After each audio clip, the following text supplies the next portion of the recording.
Hi guys, ayan. At magluluto ako ng tofu. Nilagyan ko siya ng harina guys, na may timplado. I-deep fry ko siya at gagawa ako ng tofu sisig. At dahil meron akong nagawang homemade mayonnaise at yun ang gagamitin ko sa ating tofu sisig for today's video. Yan guys. Yan guys, priniprito ko na yung ating tofu.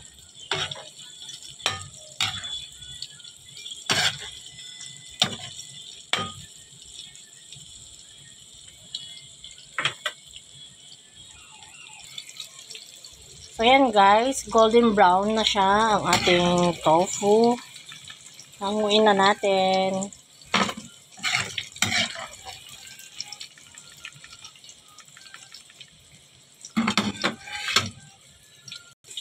So yan guys, ito yung mga naprito natin. At meron pa tayong piniprito. Ito na yung last batch na piniprito natin yung tofu. So yan guys, at mag-start na tayo mag-mix ng mga ricado ng ating tofu sisig. Hinalo ko na rin dyan yung giniling na karne. Yan, umpisa na natin. Halo na rin yung sibuyas. Yan. At yung aking homemade mayonnaise guys. Kalahati lang muna yung ilagay natin. Then, lagyan natin ng asin.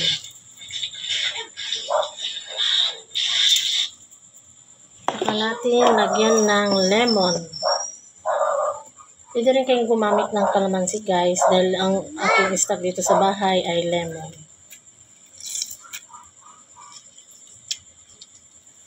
Yan, dagdagan natin.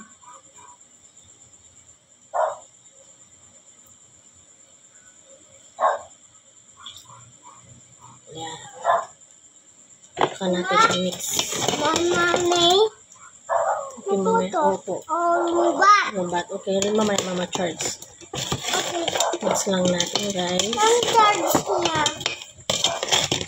And this sugar. That's salt. So, this So, yan. stuff din, Mama. So, Yan. Mix lang natin yung ating pork tofu sisig. how to Tofu sisig. Ayan. moving mo. Aking helper, ayan o, nakahawak.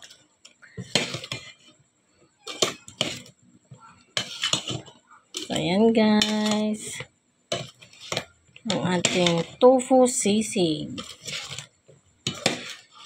Uy, puwan mo. Puwan. Try natin. Why? Wait. Mama, I like it. Huh? Harap. Try it, mom. Gusto ko siya. Ang sarap. Kumagat yung asim